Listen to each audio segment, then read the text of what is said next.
Hey guys, welcome back to my YouTube channel. If you're new here, please welcome. So today I'm here with the story of Tarlin Dudzo. If you don't know Tarlin Dudzo, ex-partner ya Nox.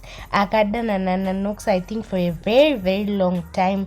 Achibva azosiyana naye achizorora his current girlfriend. So you guys, Tarlin nezuro akaposta chidhori nemaruva achiti aiwa kuno kuvhale yasvika. We are very happy. But it seems as if a lot of people did not agree with her. Vanhu vazhinji mucomment section vaiti wazvitengera wega, wazviitira wega. Because of late people are mentioning kuti Tarlin ari bitter pamusoro relationship ya Nox nemukadzi wake, because pane mashoko akawanda akambobuda ainzani anga achitaurwa naTarlin achiti I was better, ndandiri nani than zvawakazotora, wakaruza heni ndaikuchengeta. It seems as if Tarlin was bitter. So for now people are saying kuti Tarlin hana munhu waanaye, and people were saying kuti kana pane munhu amatenga ngaabude munhu wacho, because tokuziva kuti iwewe unocreata mastories.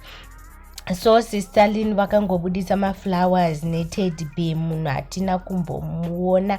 Kana vari kumuhide for privacy sake, we really don't know.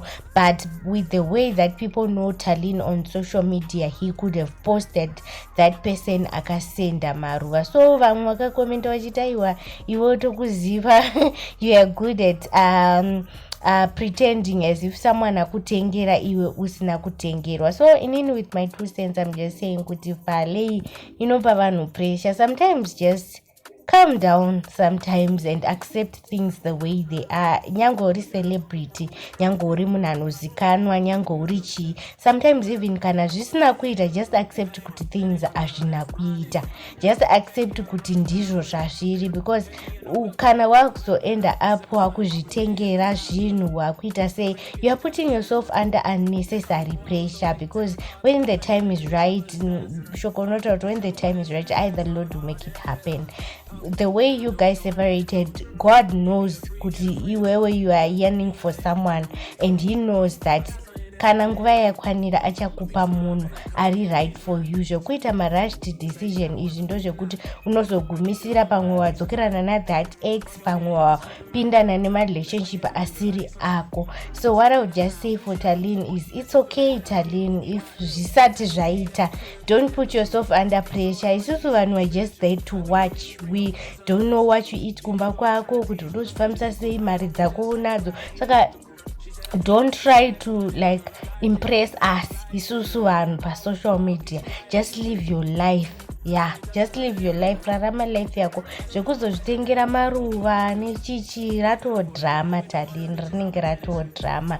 So this is my advice to Tarlin Dudzo kuti just wait. The time will come, nguva ichakwana yekuti enjoy vale from someone who dearly truly loves you. But kana yakabva zvayo kune munhu anokuda, ari kukuda chaizvo, aiwa tinoti makorokoto.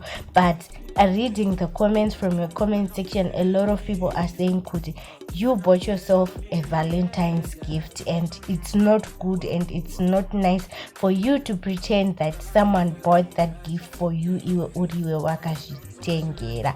So for these and more stories dziri kupisa, dziri kutenda mumastreets, dzinenge dzichitenderera dzichitrenda dzacho, just subscribe, like, comment. Macomments enyu akakosha chaizvo. Thank you so much. Bye.